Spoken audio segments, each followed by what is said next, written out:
Marcus Hale, a promising young architect, is accused of murdering his boss during a heated takeover deal. All evidence points to him, except the truth. His defense attorney, Gregory Langford, is a high-profile lawyer known for winning impossible cases. But what Marcus doesn't know is that Gregory's picture-perfect wife, Celeste, has secrets darker than the courtroom walls. She was at the scene. Did she pull the trigger? Would she do anything to make sure the past stays buried? Or did the victim know her real identity? Welcome to Stories Box, where every tale unlocks a new world. Dive into stories that stay with you long after the last word. Subscribe, sit back, and step into our binge-worthy story, because the best moments begin with once upon a time. It was still dark when the siren screamed through the neighborhood. Marcus Hale jolted awake, the pounding on his front door thundering like a war drum. Disoriented, shirtless, heart hammering in his chest, he reached instinctively for the lamp on his bedside table. Before his hand touched it, the door to his apartment exploded inward. Hands where he can see them. A voice barked, deep, commanding, urgent. Flashlights blinded him. Red and blue lights flickered outside his window. Within seconds, Marcus was yanked from his sheets, thrown to the floor, his arms twisted behind him. What's going on? Marcus Hale, a man in a tactical vest, growled, knee pinning his back. You're under arrest for the murder of Richard Voss. The name sent ice through Marcus's veins. Murder? What Richard? I haven't seen him since. You have the right to remain silent. Another voice cut in. Anything you say. Wait. No, this is a mistake, he shouted, struggling to turn his head. I was home. I was here all night. They didn't listen. Within minutes, he was in handcuffs, barefoot on the cold concrete of his front porch, as neighbors watched from windows with narrowed eyes and half curtains. One woman even filmed it on her phone. Marcus's girlfriend, Lila, burst out from the bedroom in a robe, hair tangled, her eyes wide with confusion. Marcus? What's happening? They think I killed Richard Voss, he cried, trying to reach for her, but the cuffs bit into his wrists. That's insane, she said, grabbing a hoodie and running after them as they shoved Marcus into the back of a cruiser. He's been here with me. He didn't go anywhere last night. Ma'am, step back, an officer warned. Lila's hand trembled over her mouth as the cruiser sped off. Sirens wailing. Marcus staring back to the barred window, his world crumbling with every second. Inside the interrogation room at Downtown Precinct, the air was stale. The fluorescent lights buzzed. Marcus sat cuffed to the metal table, knuckles scraped from the scuffle, mind racing. Richard Voss, CEO of Voss Global, Marcus's boss, until 3 weeks ago when the two had a brutal falling out during a pitch meeting. Richard had accused Marcus of stealing blueprints. Marcus had stormed out, threatening to quit. But murder? The door opened. 2 detectives entered, one tall and thin with a permanent sneer, the other older, paunchy, and tired-looking. You want to tell us why your fingerprints were all over the murder weapon? The tall one asked, dropping a manila folder on the table. Marcus's throat tightened. I don't know what you're talking about. I haven't seen Richard since the office fight. The older detective opened the folder, revealing a photo of a silver pistol. This was found in a trash chute 3 blocks from Voss's penthouse. You want to explain why your prints are on it? I don't own a gun, Marcus said slowly. I don't even know how to shoot. The detective slid another photo across the table. Security footage, time-stamped the night before. It showed a man wearing Marcus's exact jacket entering the building's underground garage. That's not me. Sure, it looks like you. Marcus shook his head, voice rising. I was home with Lila. Ask her. We were watching that new series on Vineyard Murders or whatever. I didn't leave the apartment. The detectives exchanged a look. She already gave a statement. But there's a window of 2 hours you were unaccounted for. Marcus's mind reeled. He tried to remember. Had he stepped out for groceries? No, he'd barely moved that night. His phone, maybe it had his location? I want a lawyer, he said, chest heaving. You're going to need a damn good one, the thin detective muttered. That night, in the penthouse suite of a luxury high-rise, Celeste Langford stood in front of her vanity mirror. Her fingers moved methodically through her blonde hair, brushing each strand with precise calm. Behind her, the television played coverage of the arrest. Breaking. Local architect accused in billionaire murder. On screen, Marcus was shown being led into the courthouse. His eyes were wild. He looked broken. Celeste's lips curled. She reached for the velvet box beside her brush and opened it. Inside, nestled like a relic, was a wedding band. Not her husband Gregory's. A different one, older, scuffed, engraved on the inside with the name RV. She closed the box and slipped it back inside a drawer beneath old newspapers and photographs. One photograph was torn in half, showing her younger self beside Richard Voss. She poured herself a glass of wine, the red liquid catching the light like blood. Then she walked to the fireplace and tossed a folded, stained coat into the flames. A faint scent of gunpowder clung to it, but it burned quickly. Celeste watched it all turn to ash. Back at the station, Marcus sat alone, head in his hands. The door opened, and a man in a charcoal suit entered, crisp and composed, with the confidence of someone who'd never lost a case. Mr. Hale. The man said smoothly, offering a business card. Gregory Langford. I've reviewed the early filings of your case. I'd like to represent you. Marcus looked up, wary. Why would someone like you want to take my case? Gregory smiled. Let's just say, I don't believe everything the news tells me, and I think the truth is more complicated than anyone knows. Behind Gregory, in the hallway, Celeste stood just out of view, watching through the glass. She smiled ever so slightly and turned away. Marcus Hale sat motionless in the cold interview room, a paper cup of coffee cooling beside him, untouched. Across the metal table, Gregory Langford was calm, too calm, as if walking into a murder trial was just another networking event. I don't need charity, Marcus muttered, arms crossed tightly. Especially not from some big-shot lawyer I've never even met. Gregory smiled faintly. It's not charity. It's interest. There's something off about this case. I've handled hundreds of criminal defenses, and when the facts stack too neatly, too early, it usually means someone's writing the story before it's told. Marcus studied him. Late 40s, sharp navy suit, manicured nails, and the eyes of someone used to playing chess while others played checkers. The man radiated control. Maybe too much of it. Why me? Marcus asked. You could pick a dozen high-profile cases and be on TV by the weekend. Gregory leaned forward slightly. Because yours has the smell of orchestration.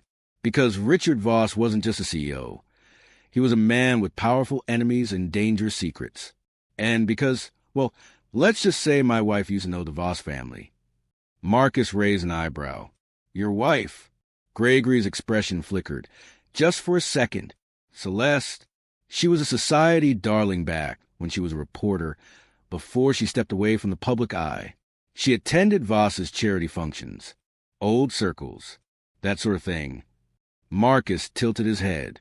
And that makes you want to offend me?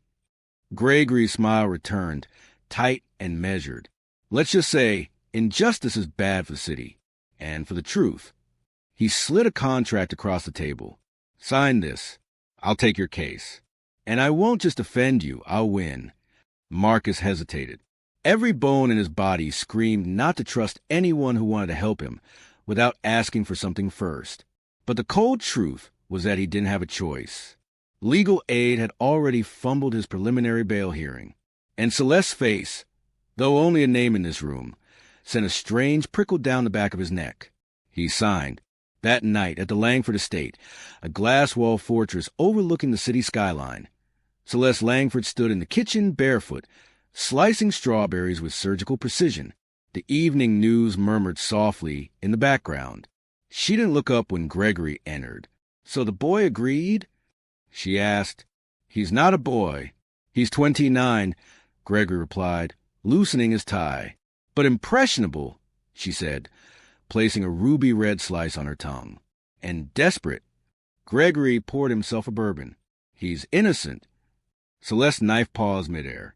Is he? He turned to her. What do you know, Celeste? She smiled faintly. Only that Richard Voss had enemies, and that sometimes men like Marcus get caught in the crossfire when the real monsters are still wearing suits. He studied her face, trying to read her through the gloss and calm. You sure there's nothing I should know? She walked over, slid her arms around his waist. Gregory, darling, if I had secrets, you'd be the first to know. The next morning, Marcus sat across from Lila in the county jail's visitor room, separated by thick glass and a scratched receiver. You're working with Gregory Langford? She asked, incredulous. He came to me, said he knew there was more to the story. Lila's eyes were red. Hollow. There is more. I don't trust this perfect defense. I've been digging on my own. Richard Voss made enemies left and right. His merger deal last month destroyed 6 local businesses. Marcus leaned closer. You have to be careful. They already planted evidence. You could be next. She lowered her voice. I got an anonymous email. Someone said to look for a red scarf. I found one at that park off Delancey. Stain, initial CL on the tag. Marcus froze. C.L.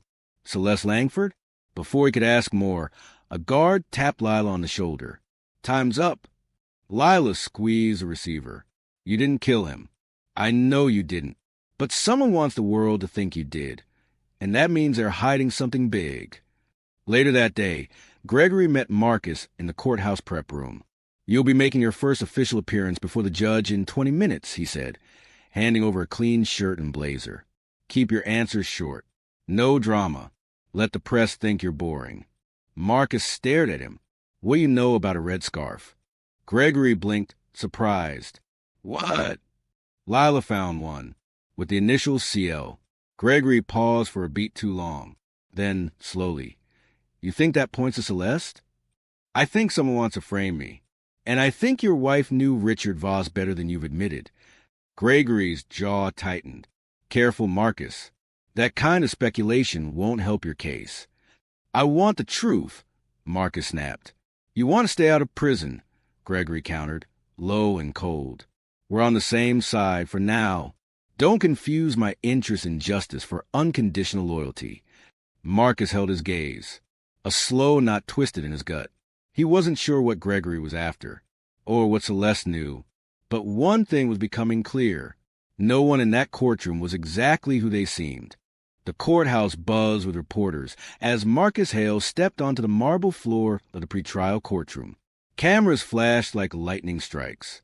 Lila was nowhere in sight, and Gregory Langford walked beside Marcus with the poise of a man stepping into a photo shoot. Not a murder defense. But across the crowd, behind a column, a hooded figure watched silently, eyes locked on Marcus.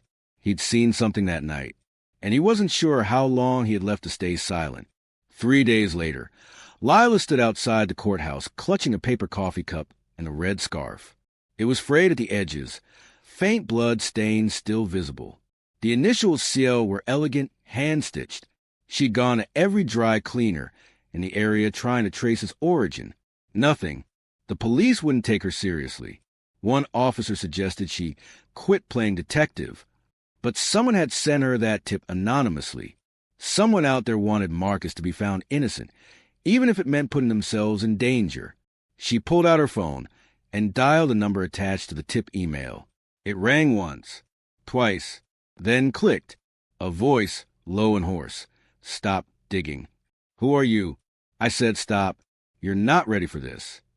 You sent me the scarf tip, Lila insisted. You want to help him. So help. A pause. Then, reluctantly, meet me tonight. Corner of Union and Grant. Abandoned church. Don't bring anyone. Don't be late. The call ended. That night, fog crept like smoke along the city streets. Lila parked 2 blocks away and made her way on foot toward the hollowed-out church. The building was draped in scaffolding. Windows shattered. The wooden cross cracked in 2. She stepped inside, phone camera, recording in her pocket just in case. He was already there, hood up, sunglasses on despite the darkness. You're late, he rasped. Who are you? He pulled down the hood slowly. His face was scarred, cheekbone to chin, and his left eye was a glass replacement. Name's Rainerlock, he said. Used to be a cop, until I got too close to people like Richard Voss. Lila swallowed. So, you know he was murdered. Oh, Voss was a snake. Knew how to make enemies disappear and buy off the ones he couldn't. And Marcus, wrong place, wrong time, wrong morals. Voss was planning to announce something big the night he died, something that would expose his partners in a shell company overseas. Shell company? Rayner nodded. Fake business. Big money laundering. International fraud. He got cold feet. Was going to turn state's evidence. I was feeding him tips. Wait! Lila blinked. You were working with him? Rayner grunted. Stupid idea in hindsight. I thought maybe, just maybe you want to come clean. But someone got to him first. He pulled something from his coat. A flash drive. Security footage from Voss's private penthouse elevator. Not the one they showed the police. The real one. Lila took it with trembling hands. Why me? Because if I turn it in, I die. But you? You're off the radar. Not anymore, she whispered. Crack. A gunshot echoed in the church. Rayner stiffened, eyes wide, and blood bloomed across his jacket. He collapsed to the ground. Lila screamed. A second shot hit the pew beside her. She ducked, clutching the flash drive, and crawled toward the exit. Behind her, the shooter's silhouette flickered in the broken stained glass. She didn't see the face. Only the coat. White. Designer. Familiar. Lila ran for 3 blocks before dialing Marcus from a street payphone. Her voice was breathless, terrified. Marcus. Someone just tried to kill me. Rayner locks dead. Wait, what? I have a flash drive. He said it has real footage from Voss's penthouse. Give it to the police. No, we can't trust them. Someone knew I was there. Someone who wants us buried. On the other end, Marcus turned to face Gregory, who was in the prep room reviewing depositions. Can we talk alone? Marcus said quickly. Gregory raised an eyebrow. You're the client. Once Gregory left, Marcus hissed into the phone. Lila, you have to disappear. Go to that place we used to hike, the cabin near Brookline Lake. Hide there. I'll figure this out. Be careful, she said. And Marcus, this goes deeper than we thought. The line went dead. That night, in the Langford home, Celeste stepped out of her bath wearing a robe and humming softly. She walked to the armoire, poured herself a brandy, and stared at her reflection. In her closet, beneath 3 winter coats, hung a white trench. She ran her fingers across the fabric, then slowly wiped away a single spot of blood that hadn't washed out completely. Behind her, Gregory stood in the doorway. I thought you were in bed, he said quietly. She didn't flinch. I needed something warm. His eyes dropped to the coat. You always did like the white ones. She turned slowly. Is there something you'd like to ask me, Gregory? He opened his mouth, then stopped. No, he said. Not yet. The next morning, Marcus received a sealed envelope through the prison mail channel. No return address. Inside was a printed still frame from a security camera. It showed the elevator door to Richard Voss's penthouse, and a woman stepping out, blonde, white coat, gloved hands. The timestamp? 20 minutes after Marcus was supposedly at the scene. He flipped the photo over. Written in red pen. You're not the only one being framed. 1998, Savannah, Georgia. The music played soft blues through the neon haze of the bar. A young woman, barely 20, auburn hair tucked under a newsboy cap, stood behind a counter pouring whiskey with smooth, practiced hands. She was known here as Clara Lowell, a runaway with a fake ID and charm that could disarm any man too drunk to ask questions. But her real name wasn't Clara, and she wasn't running from poverty. She was running from a body, her roommate's. Celeste Langford stared out the Langford estate's window, the morning sun catching the corners of her silk robe. She sipped her coffee slowly, watching the gardeners prune the hedges into perfect submission. But her thoughts were far away, buried in that bar, in Savannah, in a time when she was someone else.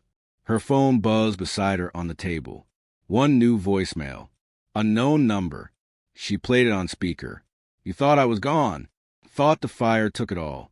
But secrets don't burn. Clara. They just change shape. Her hands clenched the porcelain cup so tightly it cracked. Gregory stepped into the room moments later, hair slicked back, tie loose, holding 2 legal briefs. "I have news," he said. Marcus received a photo. A woman in a white coat was seen exiting the elevator after the time of the murder. Celeste didn't flinch. Planted, or a fake timestamp. Gregory studied her.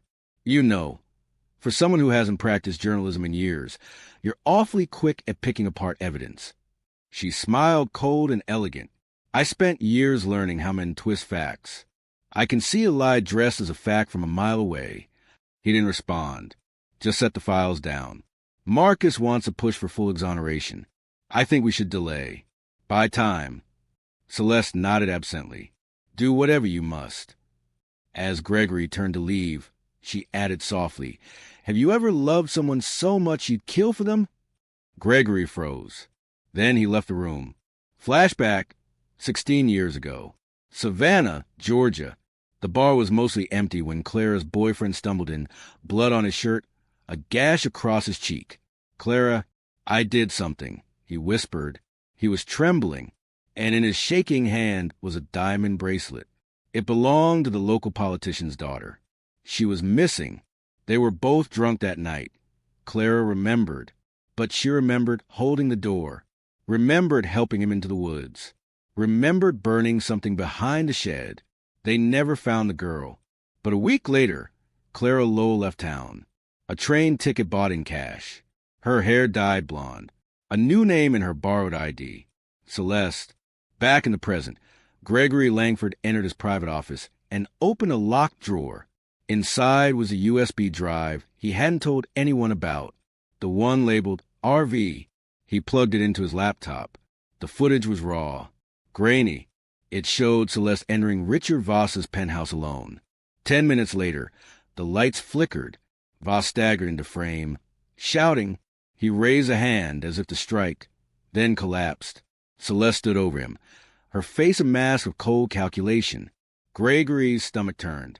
He closed the laptop and locked the drawer again. Lila had made it to the cabin near Brookline Lake. It was dusty and unused, but it still had power.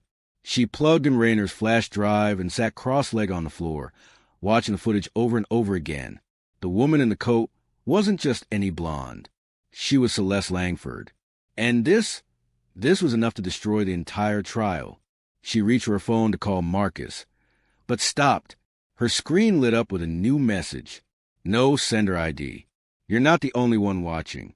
Stay quiet, or die like the last one." At the jail, Marcus sat across from Gregory in the visitation room.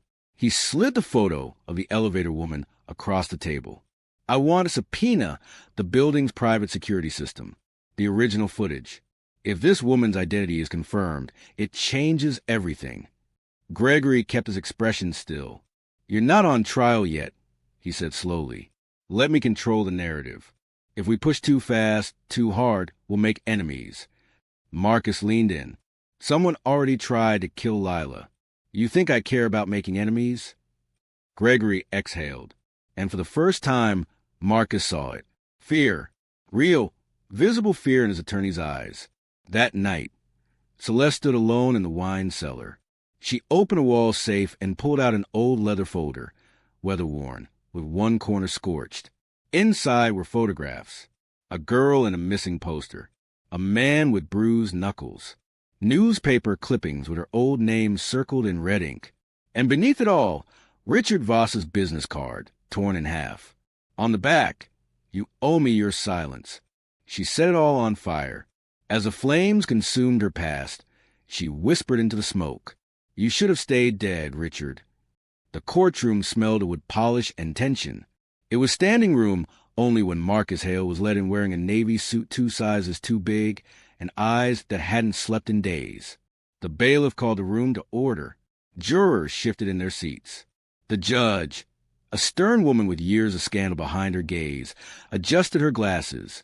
"State of New York versus Marcus Hale," she said, her voice echoing. "Charge, first-degree murder of Richard Voss." Across the room, Gregory Langford sat at the defense table with practiced calm, pen in hand. Marcus tried to breathe, but his collar felt like a noose. From the gallery, Lila, disguised in a dark baseball cap and hoodie, watched silently from the back row. And beside the prosecutor, a smirking assistant leaned over and whispered, "This'll be over by Thursday." But he didn't notice the woman seated in the fourth row, perfectly poised, red lipstick flawless. Celeste Langford, watching it all. The prosecution opened with a hammer blow. Marcus Hale was an employee with motive. The DA declared, pacing before the jury like a performer. He argued with Richard Voss in public. He had access to the building. His fingerprints were on the weapon. And most damning of all, he was captured on the service elevator's camera just minutes before the murder. They played the footage. Marcus's jacket, his build, his gait. To the untrained eye, it was him. To Lila, it was staged. She tapped her pocket. With a real flash drive, the one Rainer Locke died for, still rested. Gregory rose calmly to give his opening. "What you'll hear over the coming days," he began, "is a story that's been too perfectly arranged, like a stage set for an audience. My client didn't kill Richard Voss, but someone wanted you to think he did. Someone with motive, means, and most importantly, power." A murmur ran through the courtroom, but Celeste's lips twitched into a faint smile. Gregory didn't name names. Not yet. Outside the courtroom, Lila met with the only person she still trusted. Her friend Jen from journalism school, now an intern at a small independent news site. "You're insane," Jen whispered, eyes scanning the footage Lila had brought. "If this is real, it is real. Rainer Locke died for this. The timestamp doesn't match the prosecution's narrative, and the woman in the footage is Celeste Langford." Jen finished. They both looked at each other. Lila exhaled. "I need this to go public. Fast. Marcus's life is on the line." Jen shook her head. "If this is true, it won't just burn the Langfords. It'll bring down judges, donors, city officials." Voss's web was everywhere. Lila's voice was steel. "Then let it burn." Inside the courtroom, the prosecution's star witness took the stand. Natalie Chun, Richard Voss's personal assistant. "He told me he was scared," she testified. "Said Marcus had become erratic, that he feared for his life. And he mentioned a confrontation. Said if anything happened to him, it wouldn't be an accident." Marcus looked at Gregory, stunned. That was a lie, a fabricated narrative. Gregory rose slowly. "Miss Chun, did Mr. Voss ever confide in you about offshore accounts?" The prosecutor objected. Sustained. Gregory smiled thinly. "Did Mr. Voss ever speak about threats from people other than my client?" Objection. But Natalie hesitated, and the jury noticed. Back at the Langford estate, Celeste sat at her vanity, scrolling through headlines. One caught her eye. Exclusive. New witness footage surfaces in Voss murder. Published by Metro Mirror Independent. She clicked. It was the footage, her, in the white coat, exiting the penthouse elevator after the alleged time of death. Her jaw tensed. Who leaked it? Her fingers flew across her phone. She called a number not listed in any contacts. "Find the girl," she whispered. "The journalist. Silence her. Today." The next day in court, Gregory made his move. "We move to enter new evidence," he said, handing the judge a labeled USB. "This footage contradicts the official timeline and clearly shows an unidentified woman leaving the penthouse after murder." The courtroom erupted. The judge banged her gavel. "Order! Order!" The prosecutor was livid. "This is ambush evidence." "Actually, Your Honor," Gregory cut in smoothly. "It was made public last night. Submitted by an independent news outlet. The court will be negligent not to acknowledge it." The judge nodded slowly. "Motion granted. The jury will view the footage." Marcus watched the screen. It played in silence. A woman, blonde, gloved, stepping off the elevator. Not him. Not close. For the first time, jurors leaned forward. The truth was cracking through the concrete of lies. Celeste sat stiffly in the gallery, stone still, her nails digging into her palm. Gregory didn't look at her once. But inside he was screaming, because this wasn't part of his plan either. Someone was playing their own game, and they were getting closer to checkmate. That night, Lila and Jen met again, this time in a train station cafe, noisy and anonymous. "I had to change phones," Lila whispered. I've been followed. Jen, this goes deeper than the Langfords. There's a network, offshore accounts, shell companies. Gregory was involved too, and Richard Voss was threatening to expose it. Jen's hand shook as she took notes. Who killed him? I think it was Celeste. But why protect Marcus? Lila looked out the window. Because Marcus was a useful scapegoat, an outsider. But now that the story's shifting, someone else is going to end up dead before this is over. Back at Rikers Island, Marcus stared at the ceiling of his cell. The tide was finally turning. But tides could drown you too. A note was slipped under his pillow. In red ink, you found one truth. How many more can you handle? The Langford estate was silent at dawn. The groundskeeper, Felix, a quiet man with a limp and fading patience, tugged on his gloves as he stepped through the east garden. It was his habit to start the hydrangeas and work his way toward the greenhouse. But that morning, something stopped him. A patch of earth near the marble bench had been disturbed. Poorly recovered, too fresh. The soil, usually dry this time of year, was dark, heavy, curious. Felix knelt. He dug slowly. 2 inches down, his gloved fingers struck something cold. He pulled back the dirt and uncovered it. A silver revolver, wrapped in a blood-stained handkerchief. Felix's breath caught. He looked over his shoulder. Nothing but trimmed hedges and soft morning light. But someone had buried a murder weapon in Mrs. Langford's garden, and that someone was likely still in the house. Inside the mansion, Celeste Langford stood in front of her mirror, carefully applying red lipstick. She didn't flinch when the butler informed her Felix had found something. "Where is he now?" she asked softly. "In the greenhouse," the butler said. "Look pale as a ghost." Celeste nodded, reached for her perfume, and sprayed twice. Then she slipped on her white gloves. Gregory Langford sat at his desk with a bottle of scotch and 2 glasses. He stared at the flickering footage from court. The still image paused on Celeste stepping from the elevator. She hadn't denied it. She hadn't explained it. She hadn't even flinched. Just calmly excused herself and left the courtroom mid-session. Part of him didn't want to know the truth. But the deeper part, the one trained in law and logic, knew. His wife had lied. The question now was why. In the greenhouse, Felix paced nervously. He had set the revolver on the potting bench and covered it with a towel. His phone was in his pocket, open to a message he hadn't yet sent to the police tip line. When he heard footsteps, he turned fast. "Oh, Mrs. Langford," he said, startled. Celeste stepped inside, soft as a breath of air. "You found something," she said, her tone so sweet it unsettled him. I was going to report it," Felix said, trying to sound braver than he felt. "I just thought you should know." She walked to the bench and lifted the towel. The revolver gleamed. "I appreciate your honesty, Felix." He nodded, eyes wide. You know anything about it?" She met his gaze, and something cold flickered there. Only that secrets buried in gardens tend to grow roots. And before Felix could blink, Celeste reached for a spray bottle from the shelf and sprayed it directly into his face. He stumbled backward, coughing violently, his throat constricting. "Peach blossom extract," she murmured. "Harmless to touch. Lethal when inhaled in quantity. Rare allergy. A shame, really." Felix gasped, crumpling beside the orchid bed. She watched until he stopped moving. Then she picked up the revolver and walked out without looking back. Later that morning, the death was ruled an accident. Allergies, the staff told authorities. Everyone knew Felix had breathing issues, probably pesticide exposure.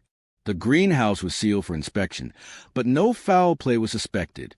Gregory watched the body being wheeled out from his office window, fingers pressed to his lips. He hadn't seen Celeste since the night before, and now someone else was dead. At the courthouse, Marcus met Gregory in the holding prep room. "Lila says the footage is spreading," Marcus whispered. "A dozen outlets picked it up, even some networks. They're calling for mistrial." "They won't get one," Gregory said. "The judge is stoned. She'll see it through." "Did you know about that gun?" Marcus asked suddenly. Gregory blinked. "What gun?"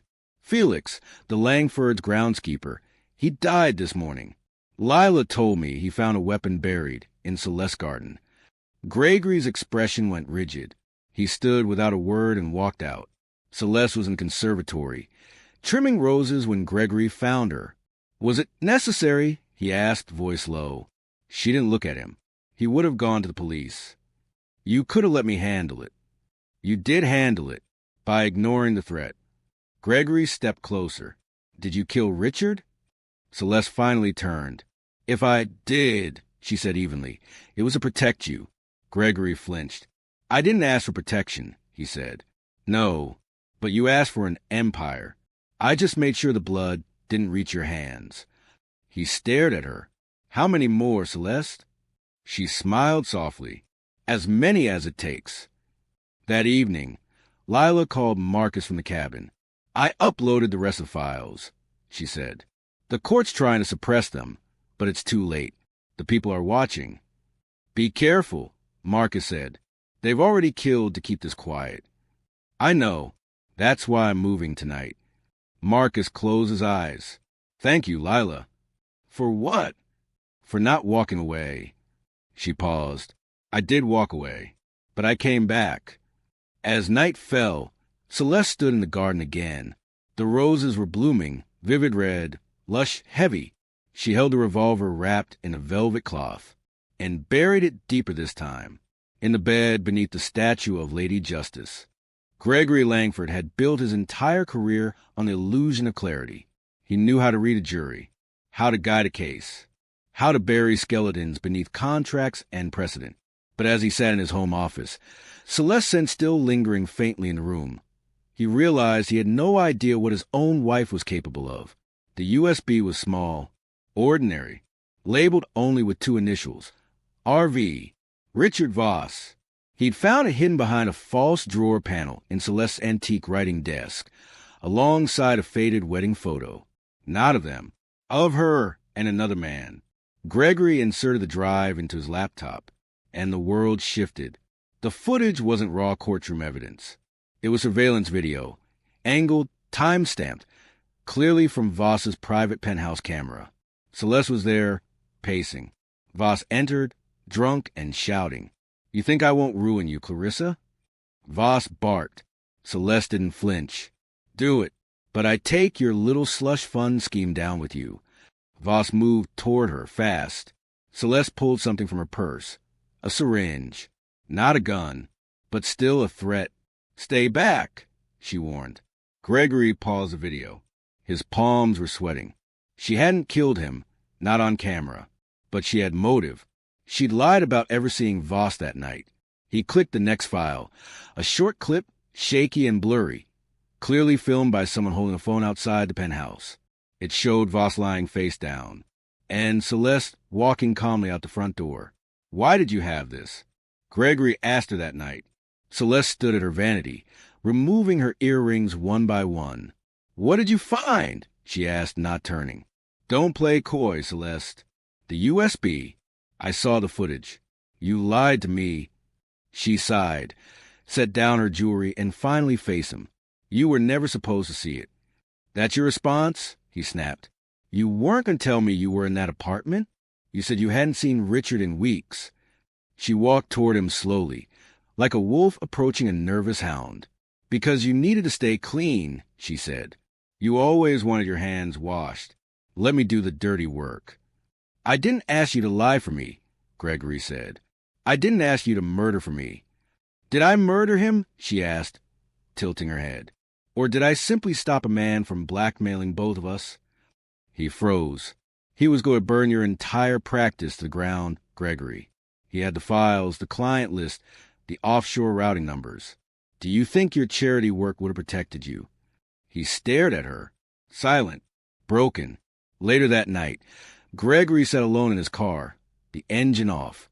He held the USB in his hand. He could take it to the authorities. End this now. Clear Marcus. Maybe save what was left of his name. But the moment he turned that footage over, he was implicating himself too. Gregory had signed off on the merger paperwork that funneled money through Voss Global. His name was on the account in Luxembourg. His fingerprints were all over the scheme. He had built a defense strategy around a lie. And now the lie was rotting from the inside out. The next morning in court, Gregory looked different, more hesitant, less precise. He stammered once, twice, during cross-examination. The judge gave him a long, curious stare. Marcus watched closely. "You okay?" Marcus whispered as they returned to the defense table. Gregory didn't answer at first. Then quietly, "Don't trust anyone, not even me." Marcus blinked. "What?" But before he could press further, the bailiff called for the next witness, and Gregory stood up like a man walking to his own funeral. Outside, in the courthouse parking garage, a figure leaned against a black SUV scrolling through a phone. Jen, the intern reporter Lila had trusted, watched the footage again, but it wasn't the leaked court video. It was footage of Gregory watching the USB recording in his office. The camera had been hidden in a smoke detector. A man in a black coat stepped beside her. "Did he destroy it?" he asked. Jen nodded, wiped the USB, deleted the laptop copy. "He thinks it's gone." The man smiled. "Perfect. Then we let him fall on the sword." Back at the Langford estate, Celeste poured herself a glass of wine and walked into the garden. A new hydrangea bush had been planted over the old soil. Felix's death hadn't raised any alarms. Yet, she looked up at the sky, tranquil, until she spotted the drone, buzzing softly above the roofline. Watching, she smiled slightly and raised her glass. "I see you," she whispered, "but I wrote the script."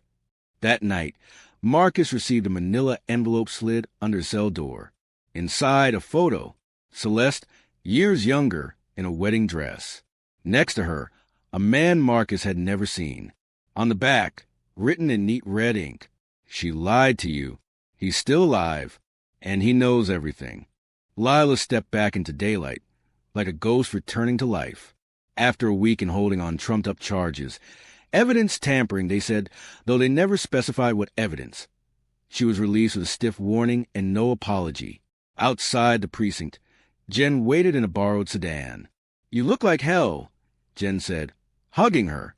"I've been in it," Lila replied. They drove in silence for a few miles.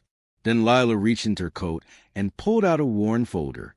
"While I was inside, a guard slipped this to me. Said it came from someone in protective custody, someone who used to work at Voss Global's European division." Jen opened it slowly. Inside were records, bank transfers, memos, internal memos from Voss and Gregory Langford. Lila tapped the names on the third page. "See that? Shell accounts, tax havens, all tied to a hedge fund called Origin Capital. And Marcus's name isn't anywhere," Jen said, scanning fast. "Because he was never part of it," Lila whispered. This wasn't about revenge or jealousy. It was about cleanup.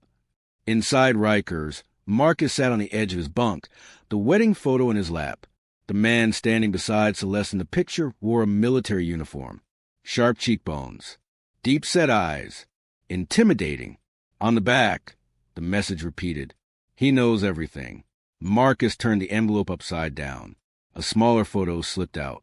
The same man, older now, behind bars, state penitentiary. Name tag, Declan Lowell, Celeste's real husband. He'd been digging into Declan's name since the last chapter of this nightmare opened. And now, someone had decided Marcus deserved to know who was actually connected to Richard Voss. In court, Gregory Langford moved like a man underwater. His voice faltered. His objections were weak.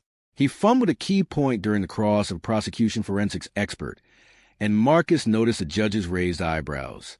Outside the courtroom during recess, Marcus cornered him. "I know about Declan Lowell." Gregory froze mid-sip of water. "I know he's her real husband. I know she was blackmailed by Voss. And I know you're not telling me everything." Gregory set the cup down. "You need to drop this now," he said quietly. "Celeste will burn everything to stay free. Everything, including you." Marcus leaned in. "Then why are you still protecting her?" Gregory hesitated, then handed him a folded note. One sentence, scrawled in Gregory's sharp handwriting. "Don't trust me. Get out." Lila and Jen broke into a storage unit listed under an old company from Voss's real estate arm. Inside, boxes, records, flash drives, one labeled VC 13 glowed green under the flashlight. "What is this?" Jen asked. Lila plugged it into her laptop. It opened a directory of digital correspondence, emails, contracts, voice memos, and a file titled Exit Strategy Marcus Hale. She clicked it. The screen filled with a detailed playbook. Target, Marcus Hale. Frame narrative, jealousy, workplace violence.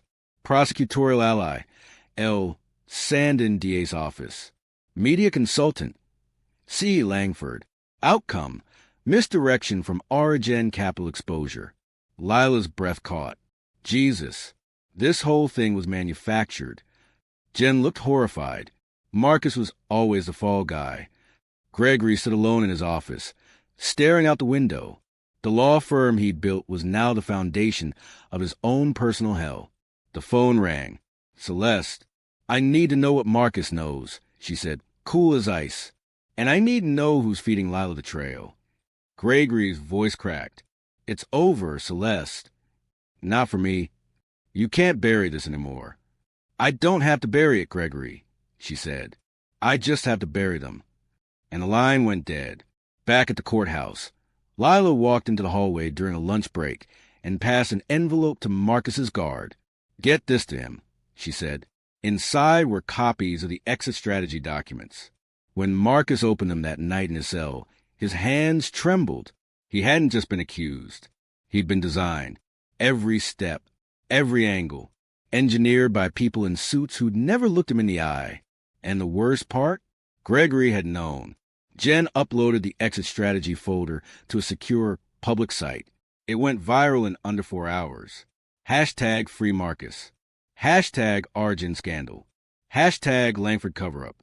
Reporters flooded the courthouse steps the next morning. Protesters arrived. One man held a sign that read, "The truth was never in court." Inside, the judge slammed her gavel as Gregory approached the bench, visibly shaken. "Your Honor," he said, "I request a recess." "For what reason, Mr. Langford?" His lips trembled. "Because I believe I've been defending the wrong man and protecting the wrong woman." Gasps echoed.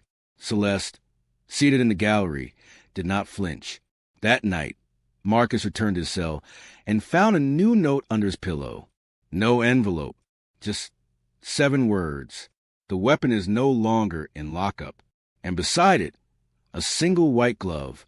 It started as a ping. A tiny alert buried in Jen's email inbox at 3:12 a.m. Subject, from inside. "You were right." Attached, a video file labeled Celeste_Langford_penthouse_tape.mp4. No sender. No IP trace. Just a link and a warning. Post it, or they'll bury it again. Fast. Jen sat up in bed, heart pounding. She didn't wake Lila, who'd been asleep on the couch since they'd gone underground. Instead, she opened her secure server and uploaded the file to 3 cloud backups. Then she pressed publish. By sunrise, the internet was on fire. Hashtag the Langford tape. Hashtag justice for Marcus. Hashtag Celeste unmasked. The video spread like wildfire. Celeste in Richard Voss's penthouse. Calm, composed, pouring a drink. As Richard shouted threats off camera, Celeste held up a phone, reading aloud names, wire transfers, and accounts that would bring down Origin Capital and half the city's elite.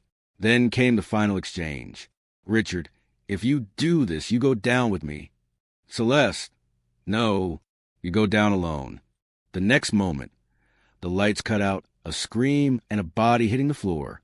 When the camera feed returned, Celeste was gone. By noon, the district attorney's office was under siege. Reporters, protesters, legal watchdogs. The DA, L. Sandin, had no choice but to issue a statement. "We are reviewing newly surfaced evidence regarding the Voss murder and the role of Celeste Langford. We are also investigating prior misconduct in the handling of Mr. Hale's case." Gregory Langford did not appear in court that day. He was already at the hospital, collapsed from a panic attack in his office. Marcus Hale sat in the courtroom holding the printed transcript of the leaked tape, surrounded by a stunned legal team. The judge had called an emergency hearing in response to the public outcry. Gregory was absent. The new interim defense counsel, a young, fast-talking associate named Rivera, rose to speak. Your Honor, this footage invalidates the central timeline presented by the prosecution. It places an alternative suspect at the scene and offers direct evidence of motive. We motion for immediate release pending retrial. The judge leaned forward. And what of the suppressed footage? Rivera didn't blink. It was in the possession of Mr. Langford and hidden from both the court and his own client. The courtroom erupted. Celeste watched the chaos unfold on television from a private lounge at a luxury hotel registered under the name Clarissa Fields. Her passport, her wig, her white coat, everything was packed. She turned off the screen. She was done playing chess. Time to vanish. But as she entered the hotel garage with her designer duffel and new documents, a voice stopped her cold. "You always leave the same way," Gregory said softly. She turned. He stood by the elevator, pale, sweating. "I ask you." He looked nothing like the man who once graced Courtroom magazines. "Gregory," she said coolly, "you should be in bed. You should be in prison." She raised an eyebrow. "Are you here to stop me?" "I'm here to make it right." He held up his phone. On screen, a live video feed. Her hidden vault in the garden unearthed. The revolver recovered, being dusted by police. "I gave them everything," he whispered. "The merger files, the shell accounts, the tape." Celeste's smile didn't reach her eyes. "How noble of you. You always did love a grand finale." "I loved you," he said, "but I won't go down for you." Celeste stepped closer. "You won't have to." He frowned. Then her fingers flicked. Behind him, two men emerged from the shadows. Hotel security on her payroll. Gregory reached for his phone. A taser cracked. He fell. The news broke before sundown. Gregory Langford hospitalized after suspected mugging outside luxury hotel. Celeste Langford missing. But not everyone believed the story, especially not Marcus. That evening, Rivera approached Marcus in his holding cell, breathless. "They're releasing you tomorrow morning. Charges dismissed pending full retrial. You're out." Marcus stared at the wall. "And Celeste?" "Gone. Last seen in the hotel surveillance near JFK Airport. Her passport pinged in Belize, but Interpol thinks that's a decoy." Marcus shook his head. "She won't run forever." "She might not have to," Rivera said grimly. "She's got money in 10 countries, 3 aliases, and friends in places we can't touch." Marcus turned slowly.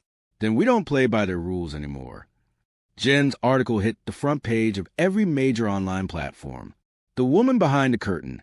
How Celeste Langford engineered a perfect frame job. Her sources were sealed. The documents were verified. The whistleblower video, Rayner's last words, aired in full. For the first time, truth wasn't a whisper. It was a scream.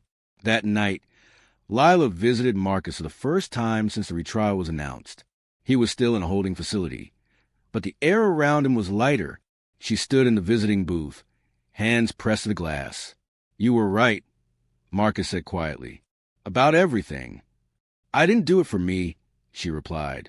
He looked away. "Then why does it still feel like we lost?" "Because some damage doesn't come undone," she whispered, "even with the truth." A pause. Then Lila slid an envelope across the ledge. Inside, a photograph. Celeste in a straw hat, sipping tea in Marrakesh. The final trial of Marcus Hale began not with gavel, but with silence. The courtroom was packed, every seat taken, every camera in place.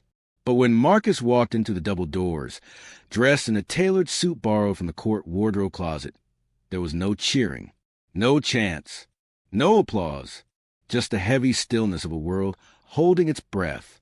He looked straight ahead as he passed the jury box, past the gallery, past the empty chair once reserved for his previous counsel, Gregory Langford, now under house arrest for obstruction and evidence suppression, and into the seat across from his new lead attorney, Lila.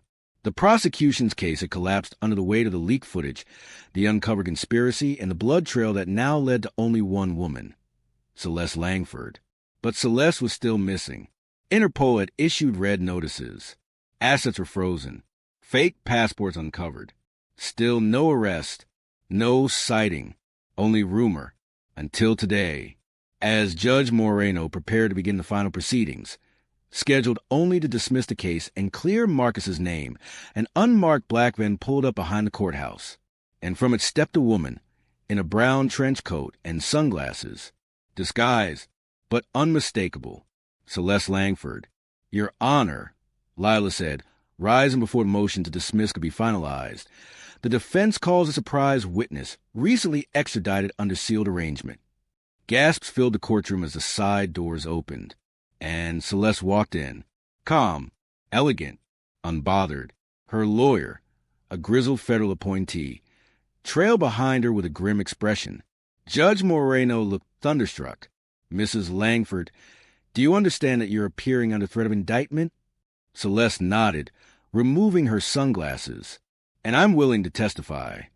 Her voice was smooth as silk as she took the stand. "I was being blackmailed," she began, "by Richard Voss. Years ago, we were lovers. He knew things about my past, things that could ruin me and my husband. He demanded I destroy Gregory's firm, or he'd expose everything." "And did you kill Mr. Voss?" the DA asked.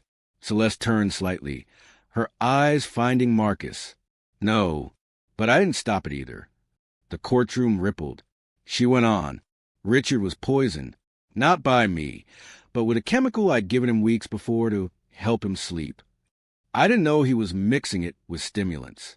That night, during the argument, he collapsed. Seizure. Stroke. I panicked. I left.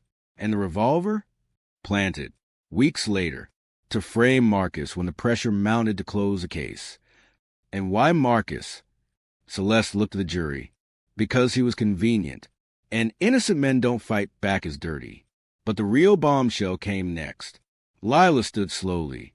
"Mrs. Langford, were you ever legally divorced from Declan Lowell?" Celeste froze. The air snapped tight. "No," she said softly. "And isn't it true that you married Gregory Langford while still legally bound to Declan Lowell?"